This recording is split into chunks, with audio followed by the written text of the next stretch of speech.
Bonjour à tous, chers amis.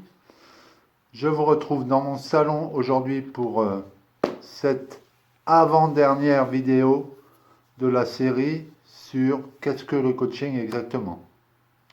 J'espère que mon chat, que vous voyez là, ne va pas trop nous embêter. Aujourd'hui, nous voyons comment choisir son coach. Et oui, c'est une question importante, c'est un point commun entre toutes les organisations, les entreprises et les particuliers qui veulent se faire coacher. Qui choisir? L'avantage, c'est que vous avez un entretien préalable gratuit,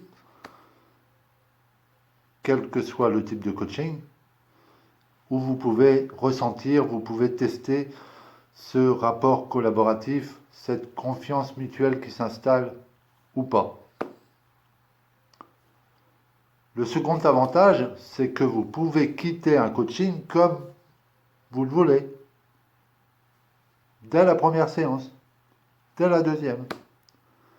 Ce que je vous ai expliqué dans les vidéos précédentes. Pour autant, comme nous l'avons vu dans les vidéos précédentes, maîtriser le processus de coaching nécessite une formation. Le conseil que je peux vous donner, c'est donc que le coach soit formé. Comme pour beaucoup de choses au niveau des formations, il y a de toutes sortes. Pour être sûr de la qualité de cette dernière,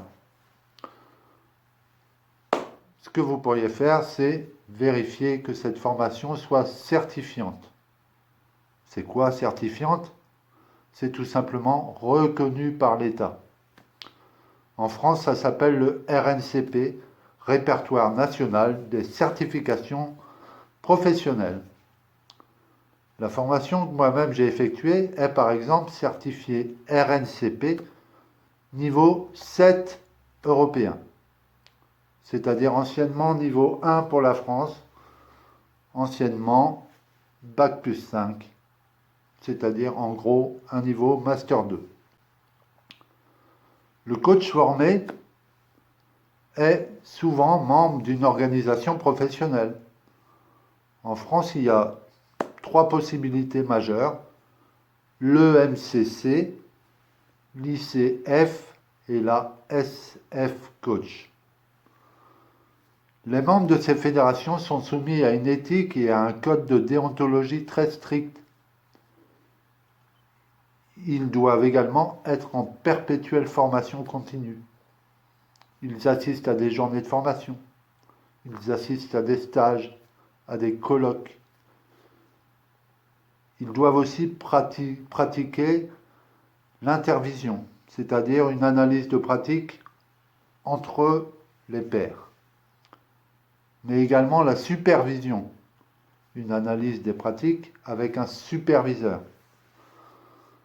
Ils sont sans cesse en recherche et en analyse de qui ils sont et comment ils interviennent et comment ils réagissent pour la pratique de leur métier.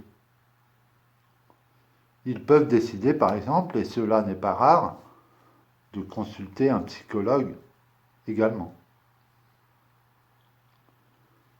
Concernant le coach dans les organisations, entreprises, associations, collectivités, souvent les décideurs sont rassurés, on va dire, par le parcours antérieur du coach.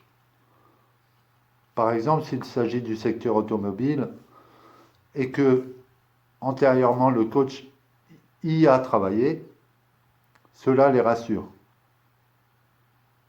Pour autant, je peux vous dire que le processus de coaching dont je vous parle depuis plusieurs vidéos reste le même. Dans les organisations, on distingue 3 types de coaching différents. Le coaching d'équipe, le coaching de dirigeants et le coaching des collaborateurs. Pour les particuliers, c'est ce qu'on appelle en gros le coaching de vie. Pour les organisations, on appelle ça le coaching professionnel.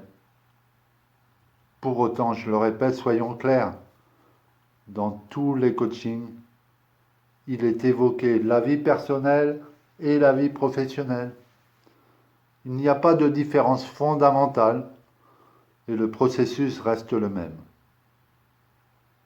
Voilà pour aujourd'hui les amis. Je vous retrouve demain pour la dernière vidéo de la série et je vous souhaite une bonne fin de journée. À très bientôt.